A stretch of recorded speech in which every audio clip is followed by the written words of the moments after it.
శుభోదయం.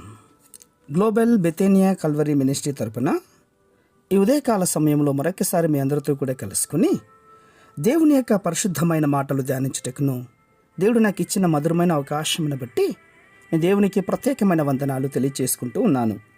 ఈరోజు కూడా పరిశుద్ధమైన వేద గ్రంథంలో నుండి మరి యొక్క చక్కటి మాటను చదువుకుందాం. సంఖ్యాకాండము 12వ అధ్యాయము 10వ వచనాన్ని నేను చదువుతున్నాను. దయచేసి గమనించండి. సంఖ్యాకాండము 12వ అధ్యాయము 10వ వచనము.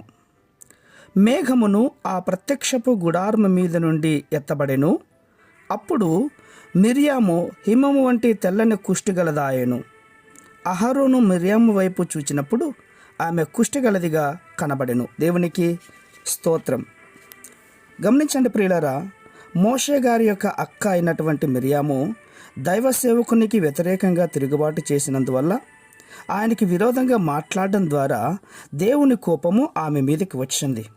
ఎందుకంటే దైవ సేవకునికి విరుద్ధంగా మాట్లాడడం చేత ఆమె మీదికి శాపం వచ్చినట్లుగా, ఆ శాపము ఆమెకు కుష్టి వ్యాధిని ఆవరించినట్లుగా ఇక్కడ మనకు కనబడుతుంది.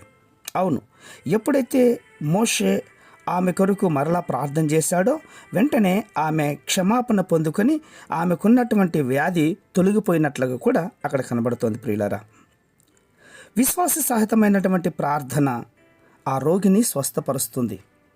నమ్మాలి. మిర్యాము మోషేకు విరుద్ధంగా మాట్లాడి పాపం చేసి ఎప్పుడైతే క్షమాపణలోనికి మరలా వచ్చిందో ఆ వెంటనే ఆమెకున్నటువంటి వ్యాధి తొలగిపోయింది. అందుకే లేఖనాలు స్పష్టంగా మనకు సెలవిస్తున్నది ఏంటంటే, మనము దేవుని సేవకులకు విరుద్ధంగా, సంఘానికి విరుద్ధంగా మాట్లాడడం ఆపేయాలి.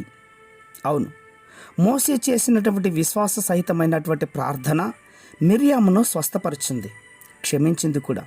ఈరోజు నీ జీవితంలో ఏ పాపము చేత, ఏ వసనముల చేత, ఎటువంటి వ్యాధిగ్రస్తుడిగా నువ్వు ఉంటున్నావో నాకు తెలియదు, కానీ క్రీస్తు యొక్క సన్నిధిలో ఇప్పుడే, అంటే ఈ రోజు నుండి మన సంఘంలో 3 రోజులు ఉపవాస కూడికలు ఉంటున్నాయి.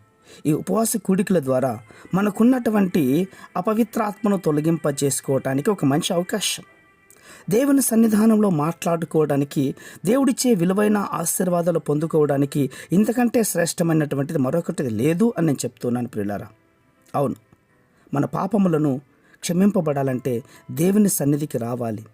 కనీసం ఒక్క దినమైనా నువ్వు సెలవు పెట్టుకుని దేవుని సన్నిధానంలో నేను చేసినటువంటి పొరపాటు ద్వారా, నేను చేసినటువంటి తప్పుదము ద్వారా ఇదిగో నేను శాపానికి గురై వ్యాధికి గురి అవుతున్నాను అన్నటువంటిది గ్రహించి ప్రభు సన్నిధిలో నువ్వు గోజాడినట్లయితే, ప్రభు సన్నిధిలో మోకరించినట్లయితే దేవుడు నీ పక్షాన నీకున్నటువంటి ఆ వ్యాధిని తొలగించి నిన్ను పరిపూర్ణమైనటువంటి వ్యక్తిగా మార్చగలిగిన సమర్థవంతుడు నీవు నేను ఆరాధిస్తున్న దేవుడు.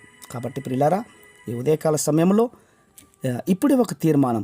నేను దేవునికి విరోధంగా, సంఘానికి విరోధంగా, సేవకునికి విరోధంగా ఏదైనా మాట్లాడి ఉన్నట్లయితే అందును బట్టి నేను ఇలా శోధింపబడుతున్నానేమో అని తెలుసుకొని ప్రభు సన్నిధిలో క్షమాపణ పొందుకొందుముగాక. పరిశుద్ధమైన మా ప్రియ పరలోకపు తండ్రి, ఈ వాక్యం ద్వారా విన్నటువంటి బిడ్డలందరూ కూడా ప్రభువా వారి వారి తప్పిదములను తెలుసుకొని మీ సన్నిధిలో ప్రార్థించి వాటి తప్పిదములు ఒప్పుకొని విడిచిపెట్టుటకు సహాయం చేసినట్లుగా మీరు కృపా కనికరం దయచేసినందుకే స్తోత్రాలు అర్పించుకుంటూ చిన్న ప్రార్థనను మా రక్షకుడైన యేసయ్య నంబట అడిగి వేడుకొని పొందుచున్నాం మా తండ్రి. ఆమేన్, ఆమేన్, ఆమేన్.